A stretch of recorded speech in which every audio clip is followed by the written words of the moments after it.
How come, after thousands of years of experiment, our new nation has come so far so fast? All this in less than 200 years. What is the secret of our success? Well, I think it had to do with a basic American's creed. Perhaps it never passed the pioneer's lips in this form, but if it had, I think he would have said something like this. I believe in my God, in my country, and in myself. I believe in my God, in my country, and in myself.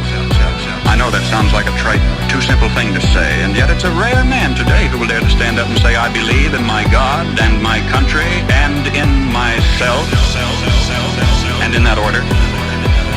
When the early American pioneer first turned his eyes toward the west, there were only Indian trails, or traces as they were called, for him to follow through the wilderness. Do you know today you can roller skate from Miami to Seattle? From San Diego to Plymouth Rock? In this little bitty instant, as historical time is measured, our 7% of the Earth's population has come to possess more than half of all the world's good things. How come? Well, sir, when that early pioneer turned his eyes toward the west, he didn't demand that somebody else look after him. He didn't demand a free education. He didn't demand a guaranteed rocking chair at eventide.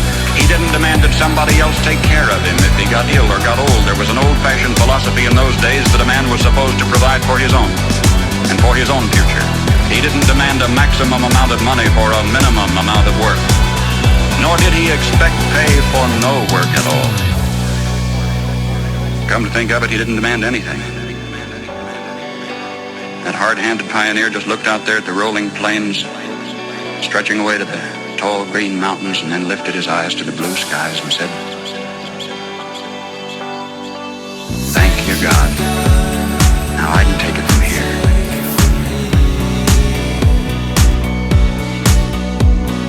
Thank you, God. Now I can take it from here.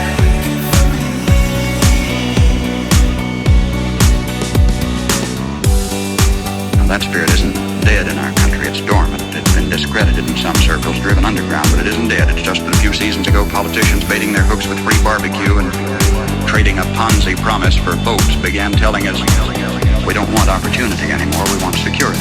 We don't want opportunity, we want security. We don't want opportunity, we want security. They said it so often we came to believe them, we want security. They gave us chains, and we were secure.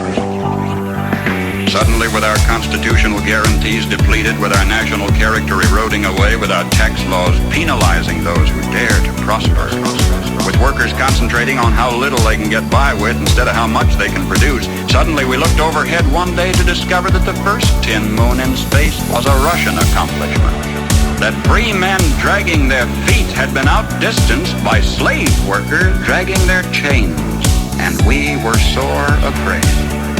Perhaps this was a disguised blessing too. Maybe a dramatic accomplishment by this Cold War adversary was necessary to get us off our dead centers and back to work again.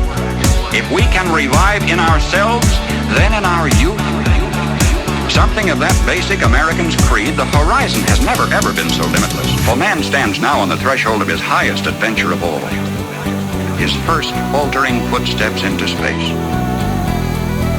20 years from today, half of the products you will be using in your everyday living aren't even in the dictionary yet. We've got it made. We just keep on keeping on. We've got it made.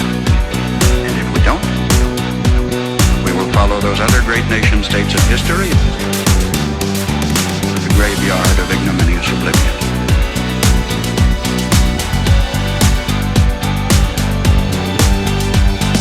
History promises only this for certain.